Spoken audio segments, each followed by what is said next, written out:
इस वक्त मेरे साथ अहमदाबाद के अलग अलग सेक्टर के ट्रेडर्स मौजूद हैं, उनसे हम बातचीत करेंगे। आप अपना नाम बताइए और आपका क्या व्यापार है? मेरा नाम ममता तिवारी है और मेरा ट्रांसपोर्ट का बिजनेस है। ट्रांसपोर्टर हूँ मैं बेसिकली। तो ये बताइए कि आज आपने यहाँ पे मुद्दा भी उठाया, ट्रांसपोर्ट को लेकर आपकी क्या समस्या है? सर एक नहीं बहुत सारी समस्याएं हैं। सबसे पहले तो सर हम लोगों की कहीं कोई सुनवाई नहीं है। मतलब मैं पर्सनली आपको बताती हूँ कि जैसे जब कोरोना हुआ था, कोरोना के टाइम पे हमारी मेडिसिन की गाड़ियाँ जाती थी सर, जबकि हम लोग देश के लिए मेडिसिन भेज रहे थे। उसके बाद भी हमारे साथ क्या हुआ, हमारे ड्राइवरों को गाड़ी से उतार उतार के पीटा कि कोरोना है, ये सब बंदी है, तो आप कैसे पहुंचा रहे हो दवाइयाँ, मतलब आप कैसे जा रहे हो। मतलब हम समाज सेवा भी करते हैं, उसके बाद भी पिटते हैं। दूसरे का सामान पहुंचाते हैं, उसके बाद भी पिटते हैं। टाइम से चीजें पहुंचाते हैं, उसके बाद भी पिटते हैं। टोल भी हमें लगता है, ठीक है सर। भ्रष्टाचार भी हमारे साथ होता है।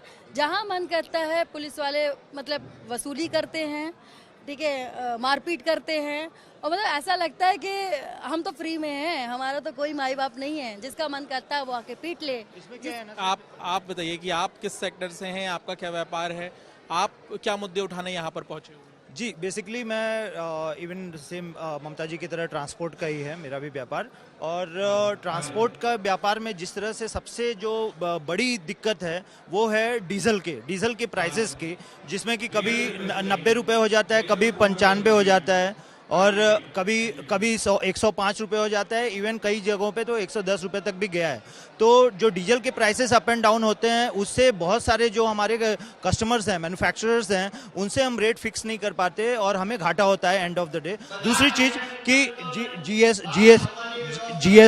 जीएसटी का जो है कि हमारे जो गाड़ियां हैं, जो हम गाड़ी खरीदते हैं, उस पे सर 28% टैक्स है। आप एक बात बताइए कि अगर मान लीजिए एक गरीब जो छोटा इवन मालवाहक भी लेना चाहता है, पिकअप जिसको बोलेरो कहते हैं, वो अगर 8-10 लाख रुपए का आता है, अब उस पे 28-30% टैक्स जो है 3 लाख रुपए वो खाली गवर्नमेंट को दे दे, ये बहुत बड़ी समस्या है। इसके अलावा जैसे मैडम ने बताया, आरटीओ का, ट्रैफिक की जो गुंडागर्दी है, पैसा वसूलात, वो तो सबसे बड़ा भ्रष्टाचार का है। आप एक परेशानी बता रहे हैं जो रोज सड़कों पर होती है। आपका क्या नाम है और आप क्या मुद्दे यहाँ पर उठाने के लिए पहुंचे हैं?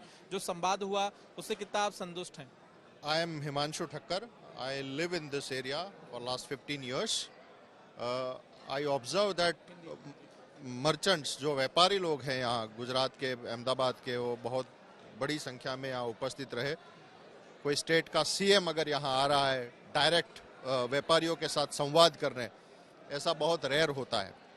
तो एक चीज़ है जो यहाँ देखी कि इतने सारे जो व्यापारी लोग हैं वो बहुत स्ट्रेस में हैं। वो चाहे करप्शन का चीज़ हो, हर चीज़ का जो लाइसेंस लेना है उसी की बात हो, टैक्सेशन की कॉम्प्लिकेशंस जो हैं, तो एक छोटा सा व्यापारी, उसकी जो उम्मीद है बड़ा बनने की, वो कभी पूरी नहीं पाती। वो हमेशा स्ट्रेस में रहता है and there are multiple reasons.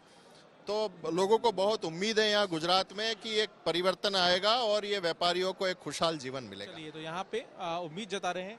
आप आगे आइए, आपका नाम क्या है? आप काफी यंग लग रहे हैं मुझे, और आपने एक मुद्दा भी उठाया। क्या आपका मुद्दा है और कैसे मान लिया जाए कि वाकई ऐसा कुछ होता है? मेरा नाम श्रीली याग्निक है, मैं अहमदाबाद से हूँ प्रॉपर। मैं मुखवास की शॉप चलाता हूँ। पहले मेरी शॉप बिग बाज़ार में थी, राइट। तो सर वहाँ पे मतलब पूरा ऑफिशियली टैक्स वगैरह सब देना पड़ता है। तो वहाँ पे भी सर पुलिस और एफएसआर, मतलब ये फूड लाइसेंस वगैरह की जो मतलब डिपार्टमेंट्स रहते हैं, वहाँ पे भी मतलब भ्रष्टाचार पूरा करते हैं मतलब।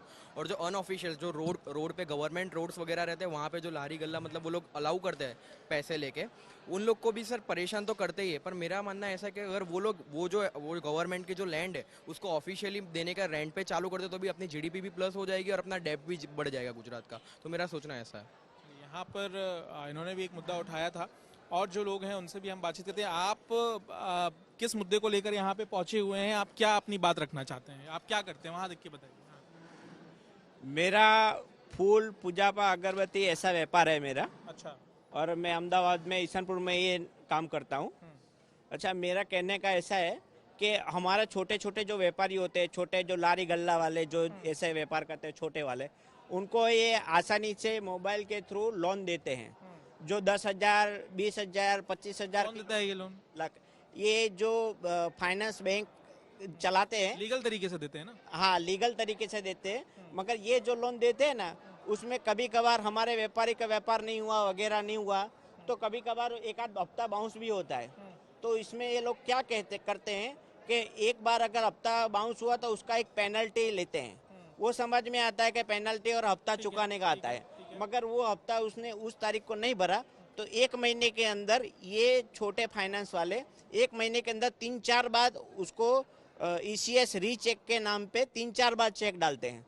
तो ये जो 3-4 बार चेक डालते हैं तो एक बार में अगर 500 कटा है तो जो 4 बार कटेगा तो 2,000 रुपये एक्स्ट्रा कट जाता है। यानी 7,000 का अगर हफ्ता भरना है उसको तो 7,000 के बाद में दूसरे 2,000 उसको चुकते करना है। तो आप ये कह रहे हैं कि इस कानून में कोई बदलाव होना चाहिए, क्योंकि जो छोटे व्यापारी हैं इनका कहना है कि वो छोटे अमाउंट का कर्ज लेते हैं और ऐसी स्थिति में यहाँ पर जो व्यापारी हैं उनका कहना है कि बदलाव होना चाहिए। अलग अलग समस्याएं हैं अलग अलग सेक्टर के व्यापारियों की, ये मुद्दे लेके ये लोग आज संवाद के इस कार्यक्रम में पहुंचे हुए थे। हालांकि कई तरह के आरोप भी हैं, आरोपों को लेकर भी सरकार समय समय पर जवाब देते रहती है, लेकिन देखना होगा कि जिस तरह से अरविंद केजरीवाल गुजरात में लोगों से जुड़ने की कोशिश कर रहे हैं इसमें कितना सफल हो पाते हैं। अहमदाबाद से कैमरामैन मदन प्रसाद के साथ पंकज जैन, आज तक।